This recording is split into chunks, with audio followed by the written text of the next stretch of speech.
So I was just thinking about fear, casually. We possibly feel fear on a daily basis, but we don't often recognize when we feel it. So we do recognize it when it's especially something quite physical. So when we get scared, our heart bumps faster.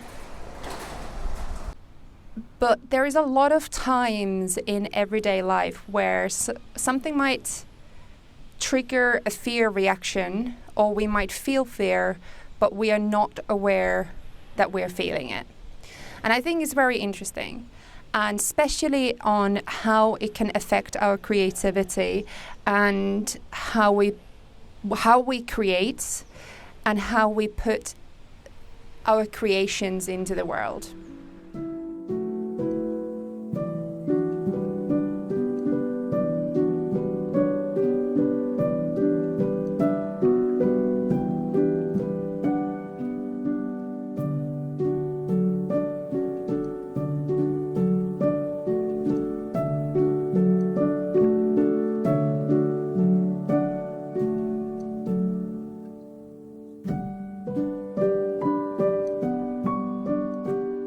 Fear comes from a lot of different things. So it can come from past, it can come from previous bad experiences, it can come from trauma, it can come from disappointment, shame, so many different negative emotions that has maybe happened to you.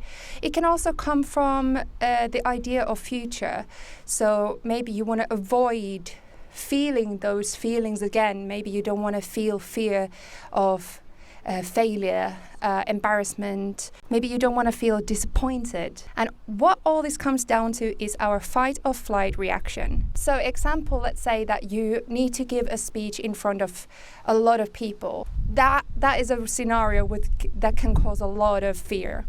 And why is that? Because your brain is trying to protect yourself from all these emotions that can be uncomfortable. That is extremely natural, and we all feel fight or flight. So we want to go towards it with a lot of power, or we're going to fly, so we're not going to do anything. We're not going to put ourselves into that position. And I feel, especially when we talk about creative industries, the second one is usually something that I see a lot. We don't put ourselves out there. We don't do maybe our ideas that we are excited about. We don't put our music, our art, our creative ideas out into the world, because what if people think it is shit? What if people are gonna laugh at us?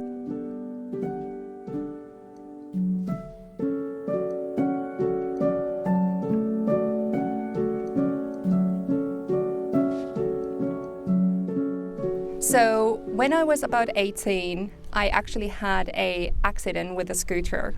Not exactly like this, but Vespa type of scooter.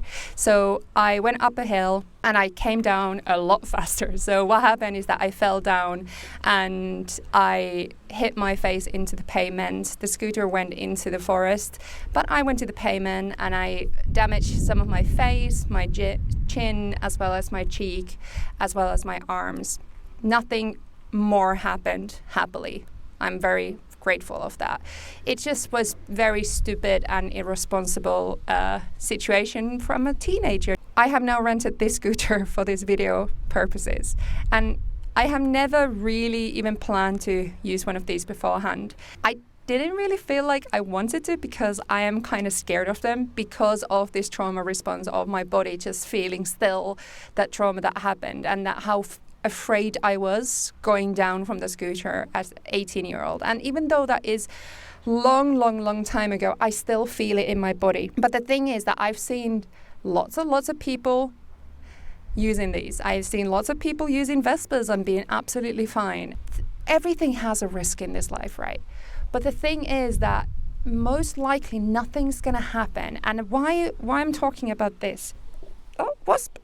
And why I'm talking about this is that what we can do is practice. We can actually practice our brains to tell our brains that it will be fine. Because one of the biggest things about fear is, which we need to remember, and I need to remember, is that a lot of it is imagination. We create stories and worst case scenarios and everything, these bad things that are going to happen, because that is our brain trying to protect us. It's trying to tell us that do not do this. Create these stories so that you're not going to do this, so you're going to protect yourself. By accepting all those stories in our head and that imagination that runs wild, we also limit ourselves from a lot of things that would have been absolutely fine and would have brought us a lot of happiness. So example, scooter. I actually did enjoy driving it here.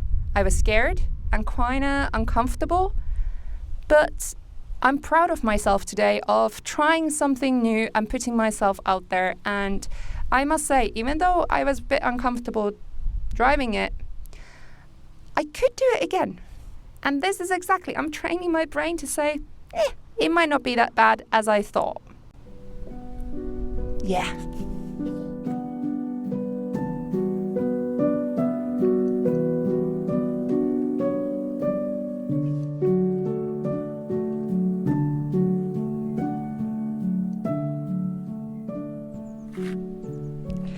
So we don't really need to deal with every single fear, but I do find that for me, at least, it's really helped to recognize when I feel fear, and especially when I feel fear about things that I really dream and with things that I really want to do. So example, I'm a musician and I really want to release more music and play more gigs and do festivals and all this. So if there are fears in that area that I recognize that I'm holding myself back on certain things. So yeah, I want to make sure that those fears are not limiting my dreams or goals or things that I want to do. So it does help to firstly give the feeling a name, whether that is fear or whatever feeling it is, and then recognize it and understand also maybe where it comes from. Who does it come from? So is it a fear that I put for myself, or is it someone else's fear? Because that's one good point, is that we don't always recognize that people around us can actually, a lot of times, especially in arts, put their fears on us.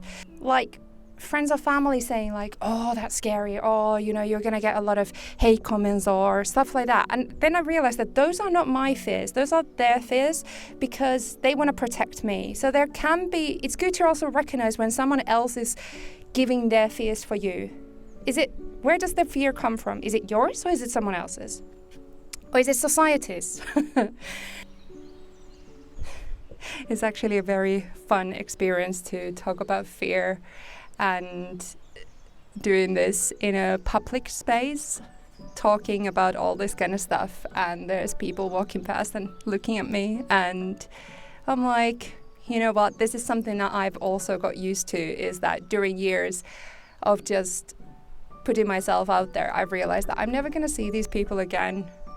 And I'm doing something that I'm enjoying, talking about this stuff and doing a YouTube channel about it. So I overcame a fear that was preventing me to do things that I wanted to. And now I'm doing the things that I wanted because I don't care if people look at me funny. Yeah. Happy creative time, everybody, and remember to subscribe to this channel and